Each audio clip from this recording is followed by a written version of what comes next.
Hello, everybody, and welcome to the WREVA July edition of Electrifying News. We're trying a new a new format.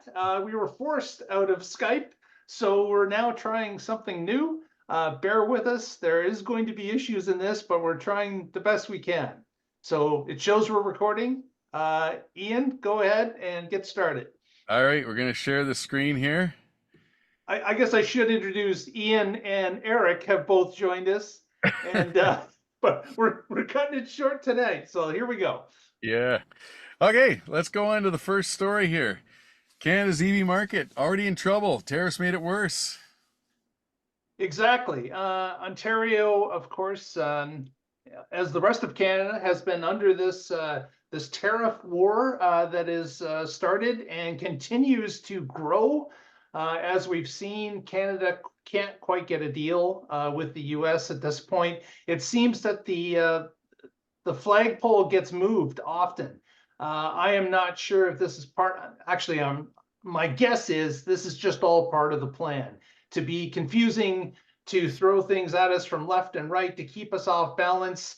I think that's what's going on. But of course, this is affecting everything, not just EVs, regular cars, all of it is something that's ongoing at this point, and we're having certainly difficulty getting some rules set now that the second NAFTA was scrapped, and we're just kind of doing it freehand at this point. So tariffs are part of our lives as it sits. We would love to get this straightened out. I'm just not sure if the current US administration wants it fixed at this point. I think they're looking for confusion, and they're certainly doing that. They're doing it well. We're getting a lot of confusion, and it's costing people's jobs and livelihood. Plants are certainly on hiatus. Has been some cancellations. There's been some pushback of times. It's all over the board, and I'm not sure if it's going to get any easier very quickly. Based on the news I've seen today and yesterday, it looks like we're getting thrown another curveball with another mineral problem, copper. So this is something that unfortunately we're going to have to deal with, and we're going to feel the pain of. Yeah. Yeah, I think right now it sucks. The situation obviously sucks. But I mean, we all know EVs are inevitable. They're the future right now. The rest of the world is moving on, whether the US comes along with it or not in the short term. I mean, in the short term, the US might be kicking and screaming a little bit about it, but inevitably it's going to come along. And Canada is a big mineral player in it. So, I mean, it's going to be some pain for the short term, but I think long term, Canada is still going to do well with it. There's a couple other things, factors, obviously the Canadian federal rebate kind of dissipated, but that's supposed to be coming back now, I hear. So, yeah, I mean, this pain, I see this pain being around for, the next few years, but there's a lot of new tech and a lot of new stuff that's coming out that's going to make electric vehicles inevitable, I think. So, then Canada is well positioned to capitalize on that. Yeah, exactly. I think the biggest issue that we have here is taco. And if you understand what taco stands for, Trump always chickens out. And the confusion part of all of this is exactly what is going on. And it's not just automobiles, it's everything. None of this administration is making any sense whatsoever. And it's really sad to see, even for the American people, how many of them are getting this type of confusion thrown at them. And especially when, not just the automotive sector, but everything. Yesterday I was hearing, like, again, with the copper, putting tariffs on that. Now Brazil is getting hit up with a bunch of stuff as well. And it just does not bode well in terms of having any future outlook, because you don't know what to expect on any of this stuff. But that being said, we will have an article in a bit talking about the big, beautiful bill in regards to all of this, and actually might put a little more insight into this other aspect of the whole EV market, which is actually showing an opportunity that the US did have, but no longer probably will. So you know what? I think the US is islanding themselves from the rest of the world. And eventually, you know what, the world's just going to move on. All right. Let's move on to our next story and talking about some really cool stuff that's happening here. Yeah. So, Again, more battery technology. Go yeah. figure. So I wanted to bring this up because in our last article we talked about CATL and their sodium ion batteries. Now here we've got General Motors partnering with LG, coming out with a new technology called LMR, which is lithium manganese rich. So basically these are cells that manganese is a much more affordable element. These cells still use nickel, but significantly reduced amount of nickel, which is an expensive alloy. And they use just trace amounts of cobalt. So these cells are significantly more cost effective. In fact, the cost of producing these starts to approach lithium iron phosphate, but they're 33% more energy dense than lithium iron phosphate. So this becomes a bit of a game changer now, where you have the almost the best of both worlds today, where you have the energy density approaching the NCMA cells that we use today, approaching the cost of lithium iron phosphate. And General Motors is supposed to, this is apparently able to go into production in existing production lines that exist today by 2027. So by the time, hopefully Trump gets impeached, and basically, hopefully that bears fruit. And Ford, also, just to piggyback on this, Ford has announced the same chemistry, an LMR as well, though they're targeting 2030 for it to be in production. So. Yeah, so there's, again, battery chemistries are always on the horizon. Hopefully 2027 is valid. We'd like to see this in a couple of years, but the proof really becomes production, doesn't it? Yeah. Yeah. And that's the thing, is like all these technology advancements, it's kind of like, think about the original cell phones and flip phones that we're dealing with and what they could do and what we're doing now. I strongly feel that the battery technology is going to be the same thing, where it gets smaller, more energy dense, more powerful, etc. And you're not going to stop that. I mean, these companies have this research being done, and look where we're at even now at this point. We have cars now that are easily doing the 500, 600 kilometer range or more, depending on, how we want to do this. But this is just great to see. And the thing is, that's where, again, I look at this administration and why are we fighting all this sort of stuff? So it's short term, these pains, I think, that we're dealing with on that. All right. So here, let's talk about the big, beautiful disaster for America. This is an interesting article, and I highly recommend that click the link in our description to look at this article, and because it does go into some bit of a lengthy process. But to make the point really kind of about all of this, the lithium battery was invented in the U.S. by Dr. John Goodenough, I think, or something. He had an interesting name. And yet from that point, so much of this has then gone where? To China. And the US is now relying on a lot of this battery technology that is, again, coming back from China, even though before the Trump administration, there was a lot of talk about doing more battery manufacturing within the US. And this is the thing that makes it interesting, is that what is being missed out on is this isn't just about the EV market. This is about the energy storage market. So everything from the Tesla Powerwalls, etc. All these companies that are able to do this, but you're having an administration that is instead wanting to, forego the EV credits.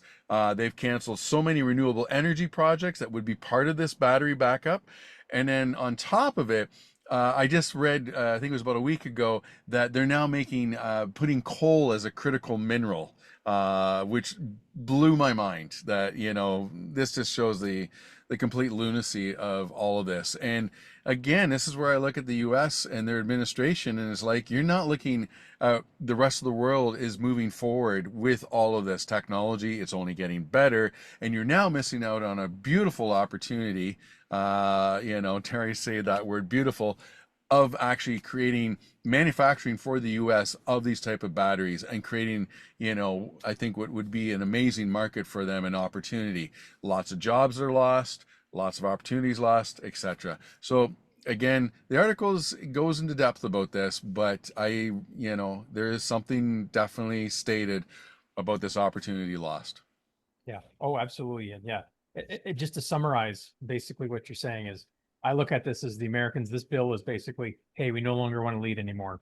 We're not Yeah. interested in leading. Yeah. We no longer want to be an important piece in the world. So take somebody else take over. And in this case, it's largely China and other people, and maybe even Europe, and hopefully us in Canada will be part of that. So. Yeah. Yeah, it's a mess. I don't know how to fix it. There's, it's something that seems to have its own life now, and it's just rolling along.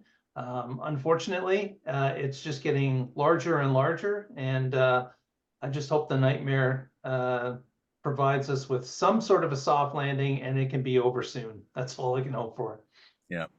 Yeah, exactly. So again, really amazing opportunity being missed out on, and unfortunately so much of the prevailing miss is just being touted again by the administration and just forgoing all this. So all right, that being said, look at this. Toyota's adding electric vehicle battery work to Woodstock plant. Exactly, and this was kind Right. of from left field, that both Woodstock and Cambridge will be getting some battery pack assembly that's going to happen. They're going to get cells from North Carolina, which is where they're manufactured now in North America. They will be shipped to both Woodstock and Cambridge, and then both of those plants will be assembling those packs for use in plug-in hybrid vehicles. But it's not, this is not Toyota saying, okay, the BZ board is now going to be available everywhere. We're now expanding. That's not what this is. This is a minor work towards having some batteries manufactured in Canada, and that will probably help them with the tariff hit. So they're just looking to avoid some tariffs. They have the manufacturing space available in Woodstock, Cambridge, and they're going to utilize that to avoid some tariffs. So it's not a huge exclamation mark here. It's kind of a very small period, but it is something that will help some Canadian workers. Yeah, the way I see it, the RAV4 is already produced in Woodstock and Cambridge today. The hybrid and the Prime has both been a very popular vehicle. I know people who are personally interested in purchasing a RAV4 Prime, and they walk into dealerships today, and the dealerships are saying the wait lists are immense right now. So it is a great opportunity to see those now being built in Canada. But not only that, but it helps build some of that expertise, Toyota expertise in Ontario. So hopefully that leads to even future investment above and beyond this. So, yeah, no, it's amazing. What a terrible thing for a company to have a long list of people who want your product, and and again, it just goes back to, I think the companies, the higher ups, the CEOs, the executives, they do have a pretty good insight about all of this sort of stuff. Government needs to talk more with them and figure out what's really happening on that front of things. And I think that's great to see that Toyota's being, having some opportunity that way as well. So, all right. And here we go again. Oh, geez. Hello, yeah. Taco, are you listening? So this is an interesting story because we actually talked about this story in the past, in a previous story, about how they're going to be building this and doing this. Well, guess what? It's done now. And not only is it done, but it was done ahead of schedule and below budget as well, too. So now this is up and running. This is Northland Power's Oneida energy storage project, and it is a huge storage facility. And energy storage allows for better facilitation of wind and solar generation and better utilization of other green technologies. So having this up and running now here in Ontario is just fantastic. Yeah, so now it's added to the grid, and can help do some saving on peaks and valleys when it comes to the energy storage system. And certainly it's a win also for First Nations because they participated in this project as well. So hats off to the group. Hopefully it is a success. White papers will ensue, and hopefully we get a few more of these lined up. Yeah. And that's, that's a big part of this is that, number one, it's done. And then, ahead of schedule and below budget. This is really good for the future in terms of, here you go. The proof's in the pudding. We can do this. There's economic validity to this as well. The timing, all this sort of stuff. And, that's the other thing too, is like, if you were to do the alternative, what would happen? Probably over budget, behind on the schedule. And, what other things are we going to be dealing with that, this is just proving. And I love the fact that we have the First Nations is involved with this as well, because that is something that I strongly feel that we need to do more of this, to get everyone, involved, but especially with the First Nations. So this is great to see. All right. Yeah, adds that level of expertise. Yeah. Yeah. So this is an interesting article. The number of EV charging stations are growing in Canada. We've been talking about this in all of our podcasts, how many more charging stations that we are getting, but the gaps in the network remain. So to that point, I still find it interesting the amount of charging stations that I see going up in areas where I feel there's already enough charging stations. And I kind of in the past in our podcast have made the point that the areas that need charging stations don't necessarily need a whole bunch of them, but they need something.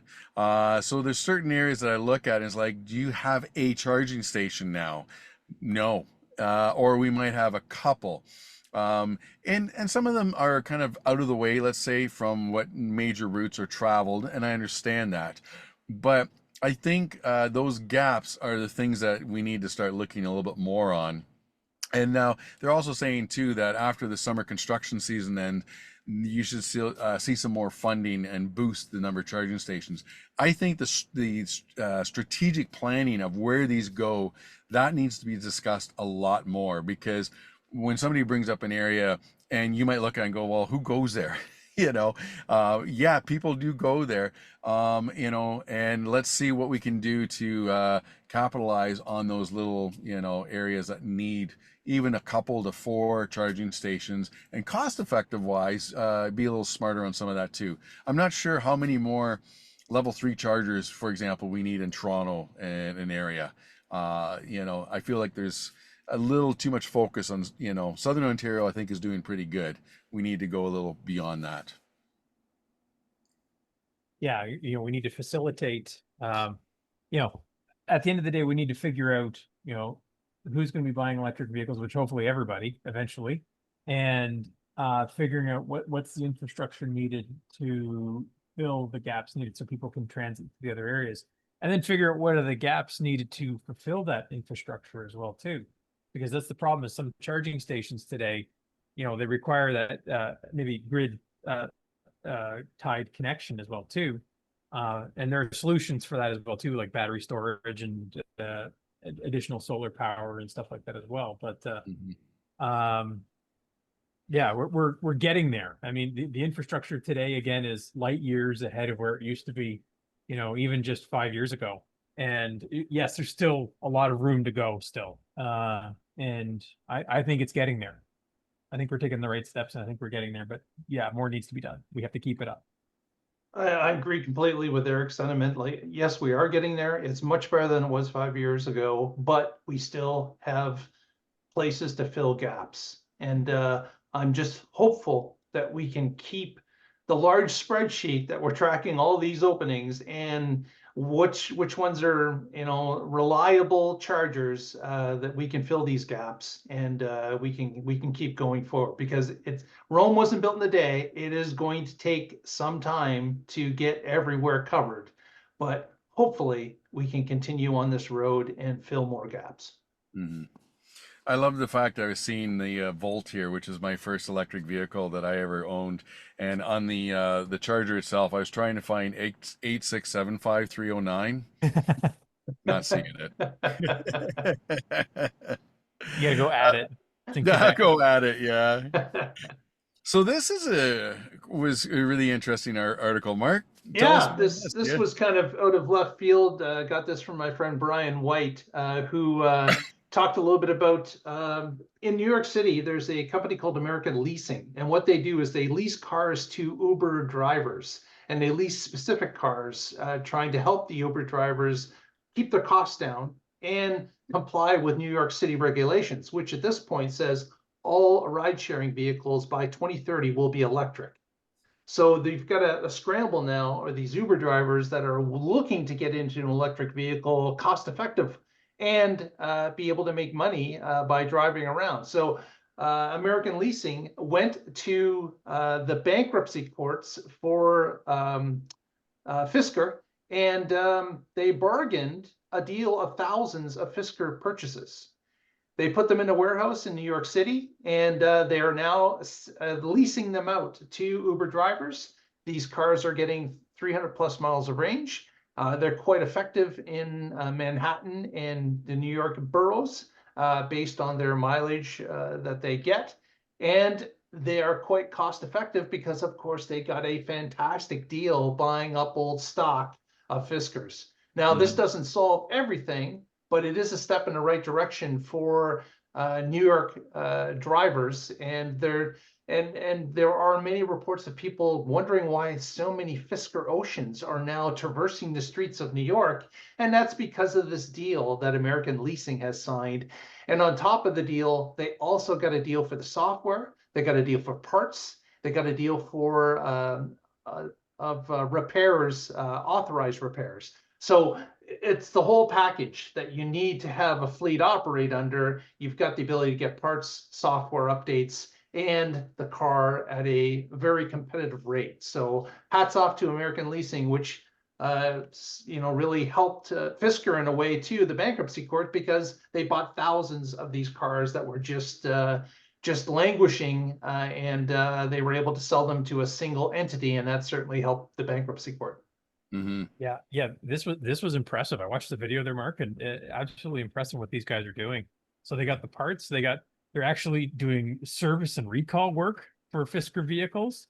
And I saw the demo that they did for Apple CarPlay that they're incorporating into the Fisker Oceans as well too.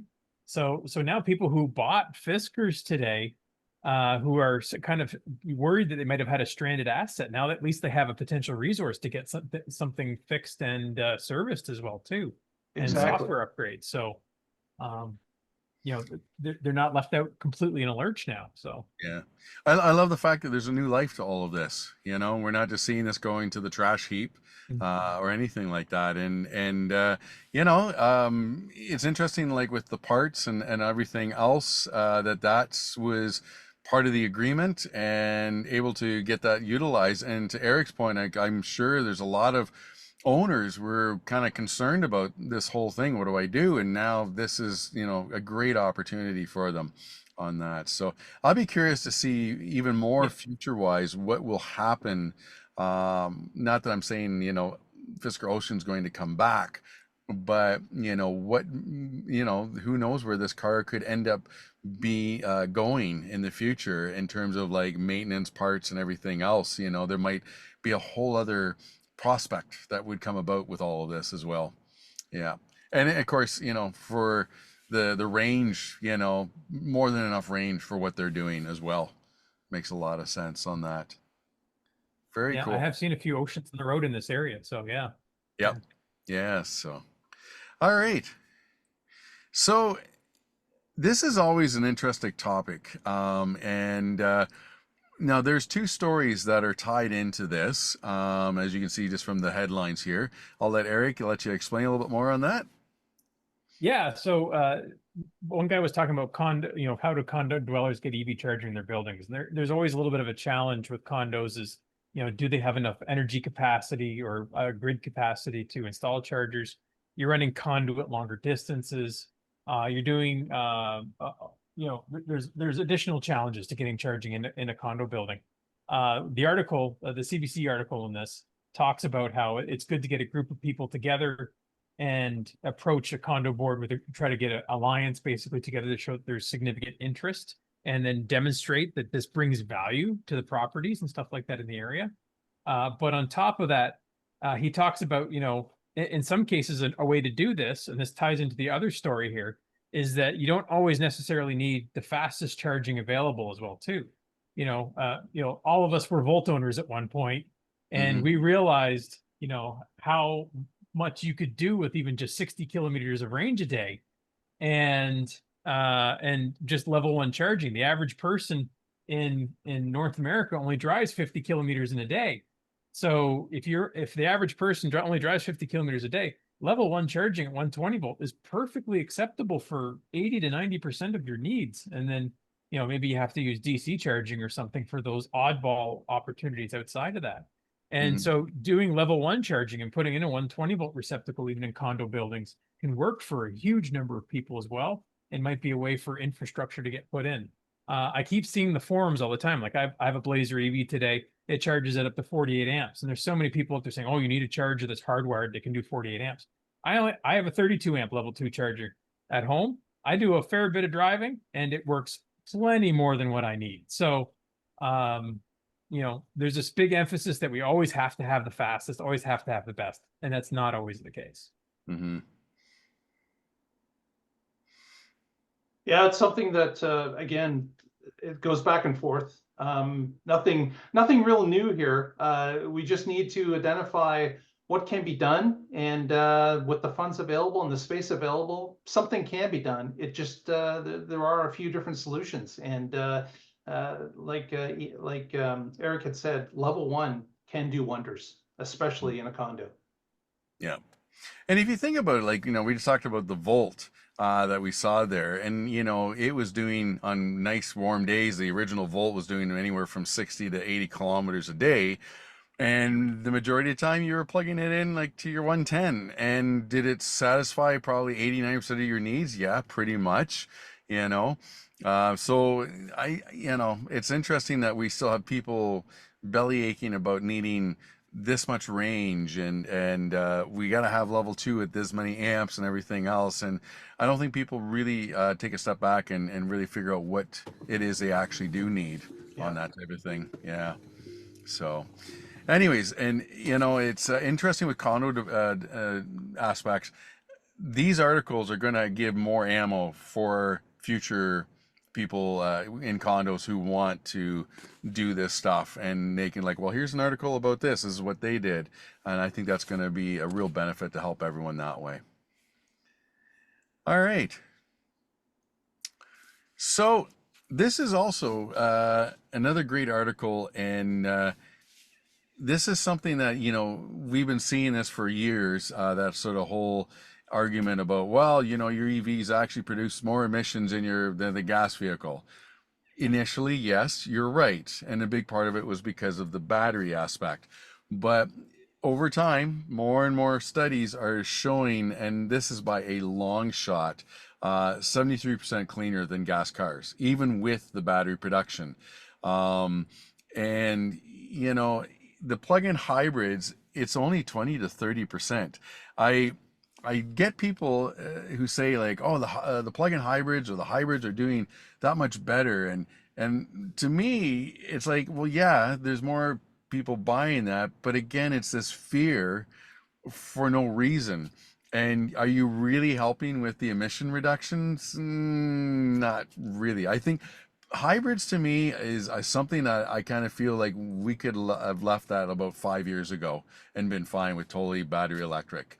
I just think there's too many arguments for the full battery electric version of this. And and the other thing too, in terms of the battery production, Eric's had an article tonight, and what is that production going to be for that even better battery? Is it going to be, production wise, even less in emissions? So and again, back to the whole big disastrous bill, the administration is not looking at the future. They're not looking at what is actually happening now with everything as a whole. We can't just go look in the past and say, well, yeah, the batteries were a problem, this and that. Things are changing dramatically. And I feel like, this is just yet another reason that we got to go this direction on this. Yeah. It was interesting, actually. Sorry, one quick thing. CBC was actually talking to somebody when we dealt with COVID, and how many areas that were so polluted, from China to India to even the U.S. And now you were hearing the birds, you were seeing the birds, like all these sort of things. And in the California, I think it was San Diego, was showing like their air is that much better because they have all these electric vehicles now. Like, it's proving everything about this. Yep. Yeah, absolutely. And people keep forgetting that, today, these studies are showing that today battery electric vehicles are cleaner, but not just that, but they're going to get even cleaner in the future. The battery technology is going to improve. Vehicle technology is going to improve. Mining technology is going to improve. Everything is going to become more efficient. The grid is going to get more cleaner and more efficient. So all of this stuff is just going to get greener, and then we're going to start moving more and more into a circular economy. So today it's better, and it's going to get, that gap is just going to get wider into the future. Yeah, it was a good article talking about Europe being surprised that they're ahead of schedule. They're doing better than what they had planned. They are more efficient than what they had thought.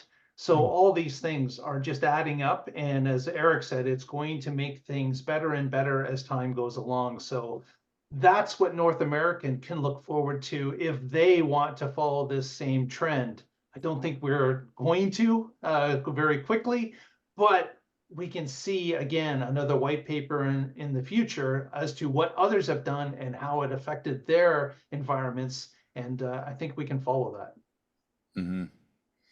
Yeah, for sure. So right.